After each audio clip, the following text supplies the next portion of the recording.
que a gente conhece por aí. Mas esse garoto, na presença de Deus, ele era especial. E assim como você que está aqui nessa noite hoje, também é especial para Deus.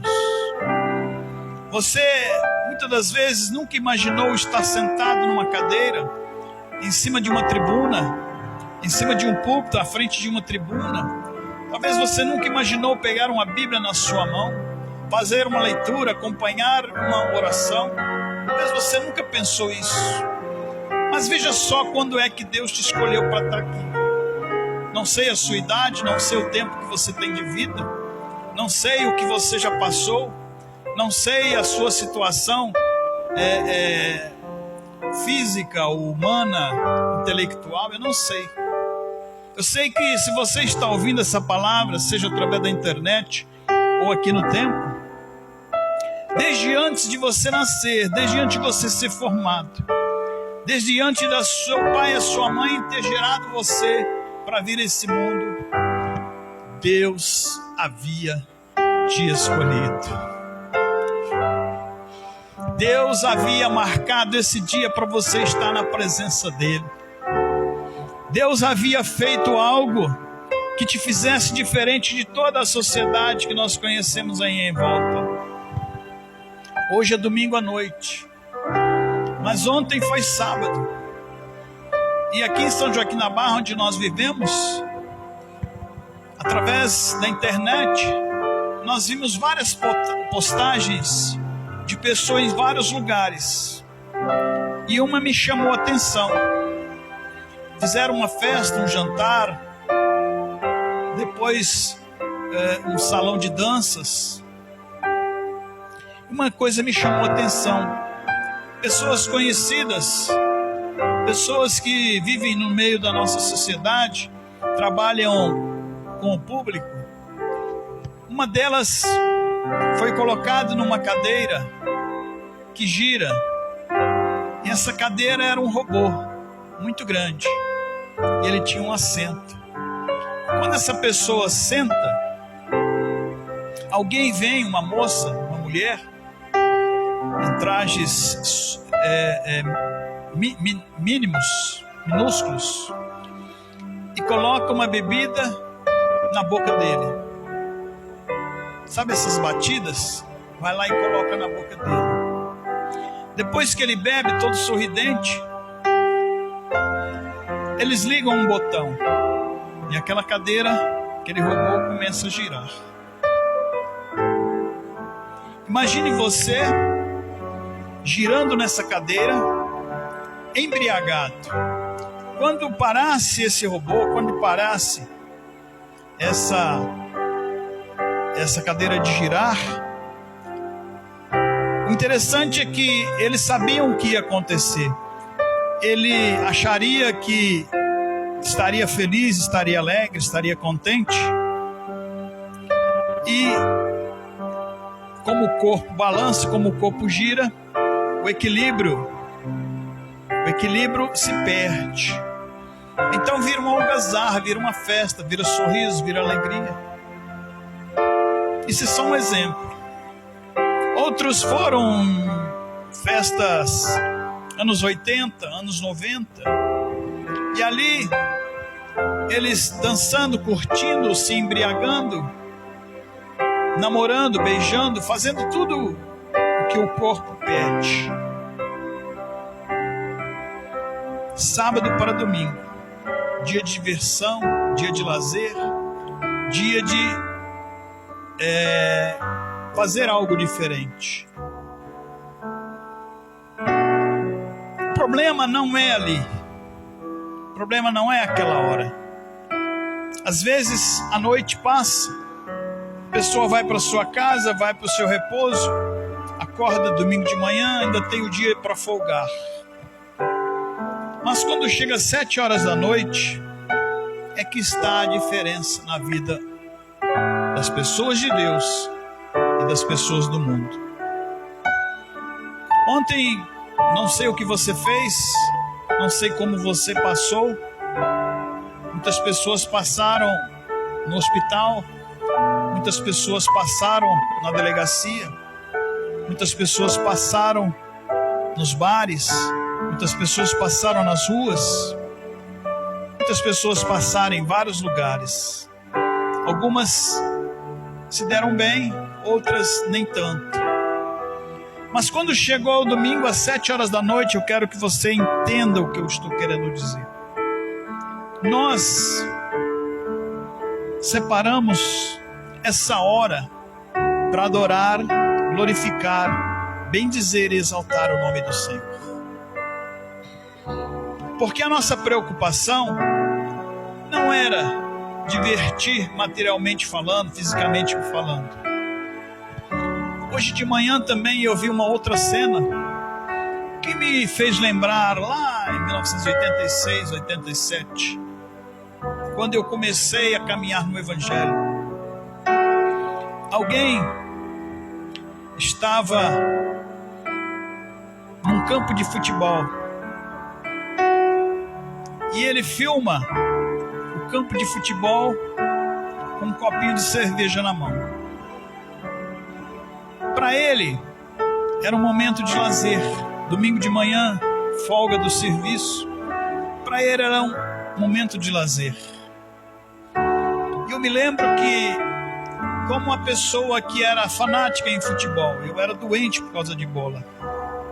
Desde meus 12 anos, 13 anos, eu queria viver só para bola, não queria estudar, não queria trabalhar, só queria jogar futebol. E isso foi me acompanhando.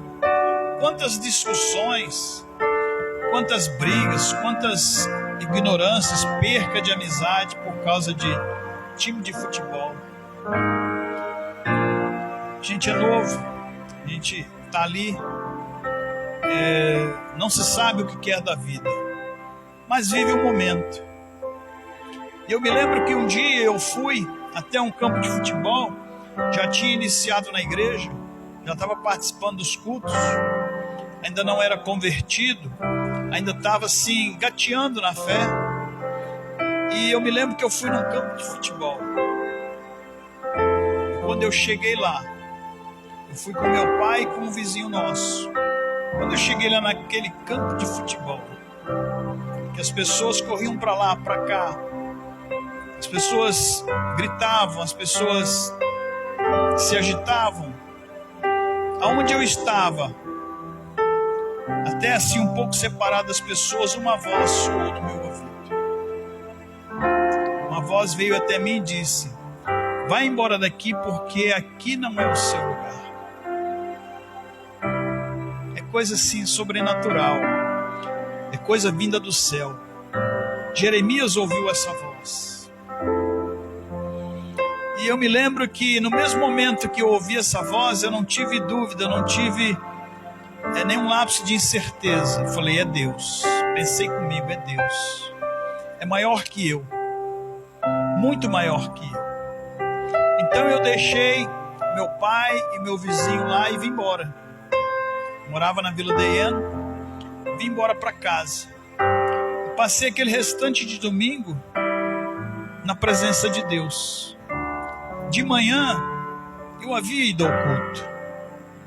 O culto iniciava às 8, terminava às 9h30, quando muito 10 horas. Eu havia ido ao culto. E eu digo para você, eu estava cheio, porque meu coração havia se aberto, eu havia adorado, mesmo sem entender muita coisa.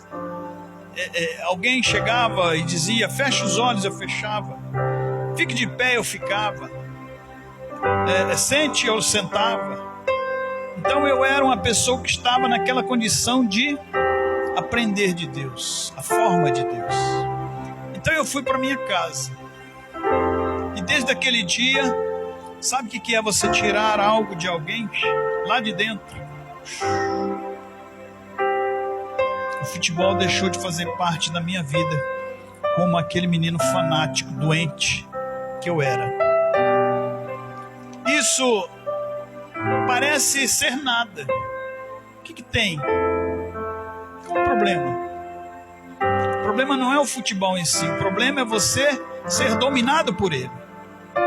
os nossos desejos, as nossas vontades, muitas delas nos impelem a coisas erradas. A gente nem sabe, mas ela nos leva a praticar coisas erradas. Estar em ambientes que não são sólidos, ambientes que não nos favorecem. Eu me lembro de muitas das vezes passar a noite de sábado para domingo em claro, só chegar em casa de madrugada. Eu estava como um perdido na noite. Eu estava como um que procurava alguma coisa para fazer. Mas essa coisa eu só encontrei quando eu tive um encontro pessoal com o Senhor Jesus. Não fui eu que o escolhi. Não fui eu que fui atrás de Jesus, mas foi Ele que veio até mim. Ele falou assim: você é meu, você me pertence e eu te quero para mim. Hoje eu faço de tudo um pouco. Trabalho, durmo, como, bebo. Mas uma coisa que eu não me esqueço é de que eu e Deus somos um só. Estamos ligados pelo umbigo. E esse umbigo não foi cortado e não vai ser cortado nunca. Porque é ali que eu me alimento. Porque é ali que eu busco forças. É dele que vem a minha fé. É dele que vem a minha persistência. É dele que vem a minha liberdade. É dele que vem a minha transformação. É dele que vem a minha obediência. Sem ele, eu sou apenas pó. Sem ele, eu sou apenas um pedaço de carne. Hoje, a gente almoçava junto. Depois que nós terminamos, o Estevão ficou até triste na mesa. Comeu bem, comeu bastante, se fartou. Eu disse para ele: o maior prazer que nós temos é de comer bem. Quando o alimento é saboroso, quando o alimento é bem temperado, quando é um prato que a gente gosta, esse é o nosso prazer. Mas o maior prazer de todos é quando nós estamos aqui adorando o nome do Senhor. Quando nós estamos aqui buscando a face do Senhor. Esse é o alimento do Espírito. Esse é o alimento que fortalece você durante a semana. Esse é o alimento que te leva cada vez mais para frente. Há obstáculos, há barreiras, há dificuldades, mas você supera todas elas porque sabe que Deus está contigo. Porque sabe que o Senhor está na sua vida, o Senhor está no teu coração. E quando você enfrenta um obstáculo, você passa por cima dele. Se Deus não permitir com que você dê a volta, você passa por cima dele. Jeremias também é conhecido como o profeta chorão, porque quando você abre o livro de Lamentações de Jeremias, você só vê lamúria, você só vê tristeza. Você só vê ele falando ao povo a respeito da desobediência deles diante de Deus. E por causa disso, eles se tornariam escravos numa outra terra, num outro lugar. Eles perderiam a liberdade de estar cultuando a Deus na casa de Deus. Eles sofreriam as consequências da desobediência, do pecado, porque eles estavam colocando as coisas materiais acima das espirituais. Então, quando eles iam à igreja, eles iam por ir. Quando eles ofertavam no templo, eles ofertavam porque era o que lhes sobrava. Quando eles dizimavam, eles não davam a integridade do seu dízimo. Eles faziam aquilo por fazer. Não é que eles deixaram de ir ao templo. Não é que eles deixaram de sacrificar. Não é que eles deixaram de buscar a palavra, de ouvir a palavra. Mas para eles pouco estava importando.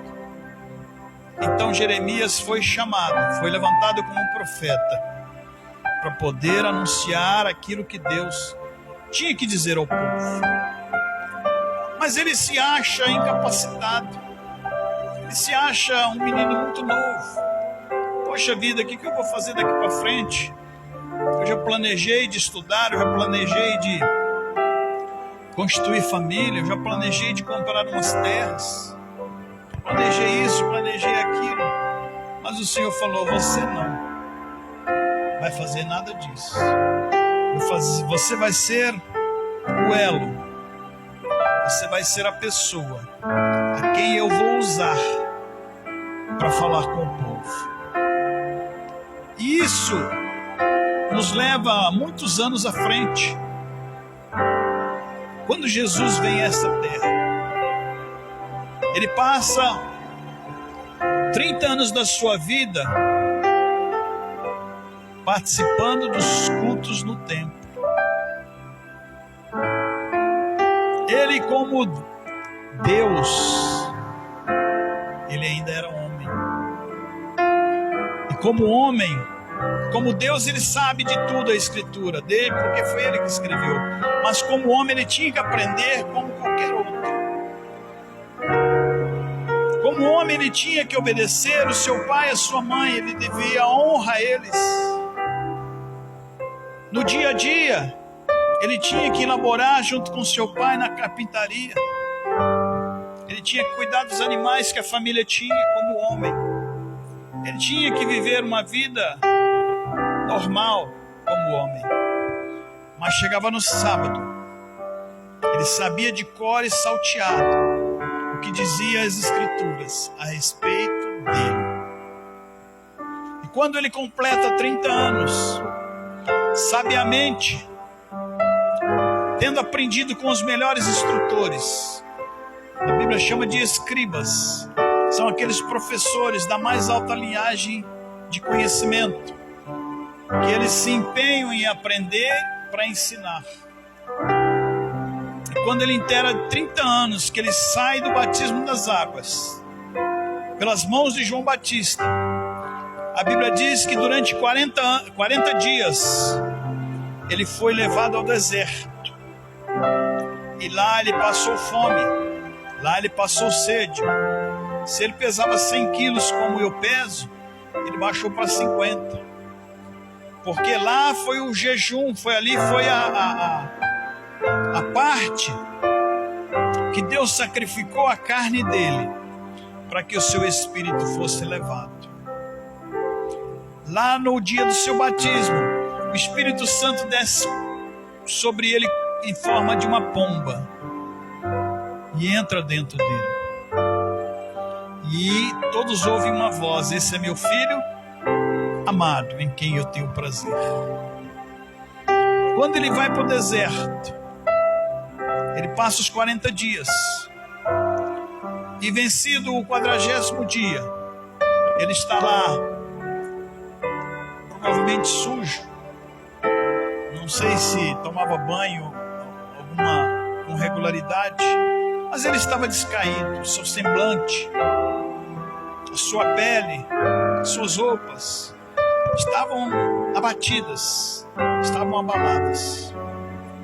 E aí se aproxima o pior de todos os nossos adversários. Quando a gente vem aqui na quinta-feira para lutar contra toda espécie de mal, muitas das vezes nós estamos lutando com a parte de baixo dos espíritos malignos. Aí vem a parte do meio. Depois vem a parte de cima. A Bíblia chama de potestades. O maior deles, Lúcifer, que nós conhecemos pelo nome hoje, que Jesus chamou de diabo, chamou de acusador, chamou de Satanás. O príncipe dos demônios, Belzebu, veio até Jesus e apareceu fisicamente diante dele e fez 3 propostas: lança-se daqui de cima, porque a Bíblia diz que aos teus anjos darás ordens a teu respeito, para que te sustentem nas suas asas, nas palmas das tuas mãos, para que nada lhe aconteça. Jesus foi induzido a erro. Imagine você pulando de cima do prédio, seja uma laje dessa de 3 metros, sem proteção nenhuma, sem nenhum colchão embaixo, sem nada. No mínimo vai quebrar uma perna, no mínimo vai quebrar um braço, talvez bata a cabeça e até morra. Então Jesus foi induzido a erro para que ele pulasse de cima de uma parte alta. E se ele faz isso pela palavra do inimigo, ele morreria. Ele se autodestruiria. O diabo chega para Jesus e fala: olha, abre o telão. Como diz o jornalista, dá-me a imagem.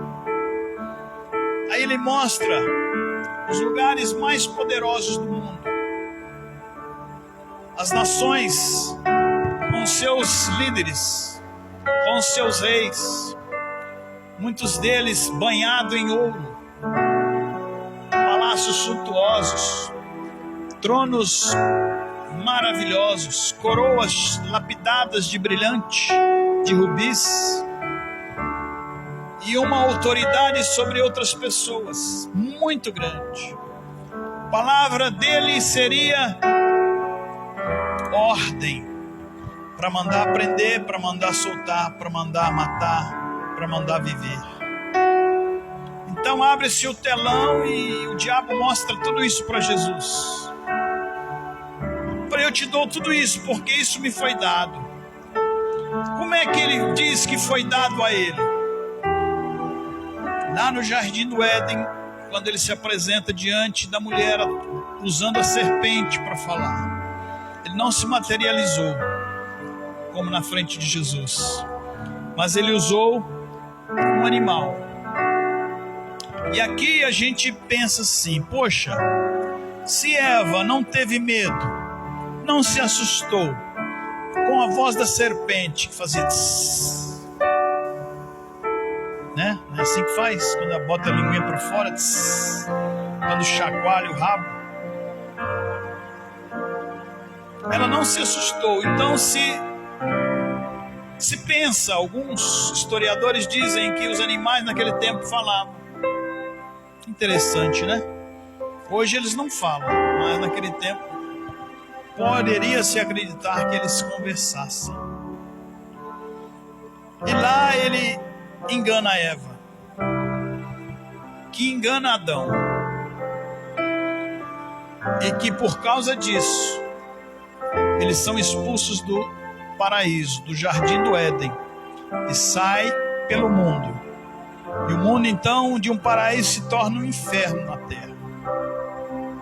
Então o diabo chega diante de Jesus: isso foi me dado, eu não tomei de ninguém, me foi passado, e eu te dou, se você tão somente se dobrar diante de mim. Na primeira vez Jesus disse: não tentarás o Senhor teu Deus, não vou pular. Na segunda ele diz: só tem um Deus, em cima nos céus e embaixo na terra. Só a Ele prestarás culto, só a Ele adorarás, só a Ele dirás: o Senhor é meu Deus. Na terceira ocasião, o diabo não satisfeito, poxa, 2 vezes ele não cedeu, vou usar de outra artimanha. O corpo dele está combalido, não está tendo força nem para sair do lugar, está esquálido, está magro, está seco. 40 dias acabou com ele, porque ele só comia mel, era o seu alimento. Sustenta, mas não é como você comer carne, você comer legumes, você comer arroz, feijão, não é. Regularmente é isso que nós fazemos. E Jesus não estava fazendo nada disso. Ele estava vivendo da água e do mel. Então o seu corpo definhou. E ele estava com fome. Como homem, Jesus estava com fome. Aí Satanás vai lá sagazmente e fala assim: olha, tá vendo essas pedras? O que mais tem no deserto é pedra. Ontem nós abrimos um filme para assistir e fala de cavalos, fala de animais, mas você olha em volta assim, é só morro, só montanha, só sequidão, só assim, não chove, não tem vida. As árvores, quando ficam verdes, elas são muito resistentes. E o diabo chega para Jesus e fala assim: olha, tem essas pedras aí e você está com fome. É simples. Eu sei que você tem poder, eu sei que você tem autoridade para transformá-las em pães. Faz isso agora. Jesus diz não. Mais uma vez Jesus diz não. Ele responde para o diabo: nem só de pão vive o homem, mas de toda a palavra que procede da boca de Deus. Esse é o alimento principal. Nós vamos ter dinheiro, nós vamos ter riqueza, mas se nós não tivermos Deus, o dia que nós morremos, nós não levaremos nada dessa vida. E ao não levar nada dessa vida, nós voltaremos ao pó. Porém, a nossa alma chegará diante de Deus e Ele perguntará: o que você tem para mim? O que você pode me apresentar como legado, como herança, como algo que você deixou na terra? Porque aqui, quando vem a minha presença, eu cobro. Quando vem a minha presença, eu pergunto. E dependendo da resposta, a pessoa pode entrar para os céus. E dependendo da resposta, ela pode não entrar. E aí ela será lançada no inferno, sem dó, sem piedade. Jesus chega para o diabo e fala: nem só de pão viverá o homem, mas de toda a palavra que procede da boca de Deus. E o diabo, vendo isso aí, falou assim: não, é impossível derrotar, mas eu não vou desistir. Aí ele se afasta. E Jesus sai do deserto e volta para a sua cidade. Volta para a sua região. Jesus era galileu da Galileia. E ele era nazareno da sua cidade chamada Nazaré. Foi aonde ele foi criado. Ele nasceu em Belém e mudaram para Nazaré. Quando ele chega, após sair do deserto, ele chega na sua cidade, ele começa a encontrar algumas pessoas. Ele começa a encontrar alguns homens. Ele diz assim: olha, esses são os meus alunos e eles vão aprender de mim, porque depois que eu subir para o céu, eles vão ficar aqui. E quando eles ficarem aqui, eles vão dar continuidade à pregação do Evangelho. Eu só vou fazer a leitura, não precisa nem você abrir aí, para a gente não se estender mais do que nós podemos. 4:18 diz assim: e Jesus, andando junto ao mar da Galileia, viu a dois irmãos, Simão, chamado Pedro, e André, seu irmão, que lançavam as redes ao mar, porque eram pescadores. E disse-lhes ele: vinde a mim, e eu vos fareis pescadores de homens. Então eles, deixando logo as redes, seguiram. Esses foram os dois primeiros que ele chamou para a sua obra, para que os ajudasse. Primeiro aprenderiam dele, veriam tudo o que ele faria, para depois eles continuarem fazendo. Louvado seja Deus, Glorificado seja o nome do Senhor. E todos eles foram um a um se ajuntando. Cada um deles foram sendo separados para seguir. E aqui tem uma coisa importante, interessante, que como que você atende ao chamado de alguém que você nem conhece? Era Deus trabalhando na mente e no coração desses homens. Quando Jesus reúne os 12 chamados discípulos, ele começa então a operar os sinais, prodígios e maravilhas que nós já vemos na Bíblia Sagrada. São 35 milagres que a Bíblia registra, mas a própria Bíblia diz que se fosse para colocar todos os milagres, todas as benfeitorias, não caberia em todos os livros do mundo. Então você imagina a grandeza desses homens, desse Jesus e os seus discípulos. De repente, ele cumpre 3 anos e meio da sua vida aqui na terra, e ao cumprir os 3 anos e meio da sua vida, ele vai até a morte de cruz. Hoje é marcado para muitas pessoas o Domingo de Ramos. Foi o dia que Jesus, em cima de um jumento, ele entra na cidade de Jerusalém. Ele preparou aquele dia para que ele fosse entronizado rei, fosse chamado de rei. Então, conforme ele ia entrando com o animal, em cima do animal, as pessoas pegavam palmas, as pessoas pegavam galhos e iam estendendo como se fosse um tapete para que ele passasse com aquele animal. Uma coisa fantástica. E as pessoas diziam: Hosana, aquele que vem em nome do Senhor. Hosana nas alturas, quer dizer, glórias a Deus nas alturas, porque ele vem em nome do Senhor. Primeiro, Jesus é reconhecido como Messias por aquelas pessoas, como um benfeitor. As pessoas simples, não as religiosas, porque as religiosas odiavam Jesus.